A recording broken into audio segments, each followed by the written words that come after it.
இளைய தளபதி விஜய் நடிச்சு வெளிவந்திருக்கிற படம் தான் ஜில்லா. இந்த படம் உலகத்துல இருக்க நிறைய நாடுகள்ல ஓடிட்டு இருக்கு. அதுல ஒண்ணுதான் இலங்கை. இலங்கையில இந்த படம் வெளியாச்சு. அதை தொடர்ந்து விஜயோடைய ரசிகர்கள் எல்லாருமே ரொம்ப சந்தோஷமா பார்த்துட்டு இருக்காங்க அந்த படத்தை. ஆனா இந்த நேரத்துல உதயன் அப்படிங்கிற ஒரு நாளேட்டுல இந்த படத்தை பத்தி ஒரு விமர்சனம் வந்திருக்கு. இந்த படத்துக்காக 3 மணி நேரம் செலவு பண்ணி நம்ம போய் உட்காந்து பார்க்குறோம் அப்படின்னா அது கொழுப்பு தான், வேற ஒன்றும் இல்லை அப்படிங்கிற மாதிரி ஒரு விமர்சனம் வெளிவந்திருக்கு. இதை பார்த்த விஜய் ரசிகர்கள் ரொம்ப கொதிப்பாயிட்டு அந்த ஆஃபீஸ் முன்னாடி நின்றுட்டு ரொம்பவே போராட்டம்லாம் பண்ணியிருக்காங்க. எப்படி இந்த மாதிரி சொல்லலாம் அப்படின்னு சொல்லிட்டு.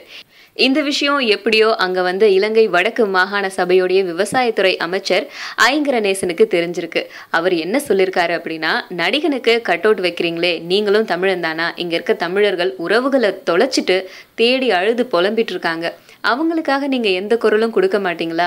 எங்கேயோ ஒரு நடிகன் அவன் சம்பாரிச்சு போயிட்டு இருக்கான், அவனுக்காக நீங்க இங்க நின்றுட்டு போராட்டம் பண்ணிட்டு இருக்கீங்களே, நீங்க வெக்கப்பட வேண்டிய விஷயம் தானே இது அப்படி இப்படின்னு நிறைய கேள்விகள் கேட்டிருக்காரு. இதனால அந்த இளைஞர்கள் எல்லாருமே வெக்கப்பட்டு தலை குனிஞ்சிருக்காங்க. அது மட்டும் இல்லாம கொஞ்ச நேரத்துல அந்த இடத்த விட்டு இவங்க காலியும் பண்ணியிருக்காங்க.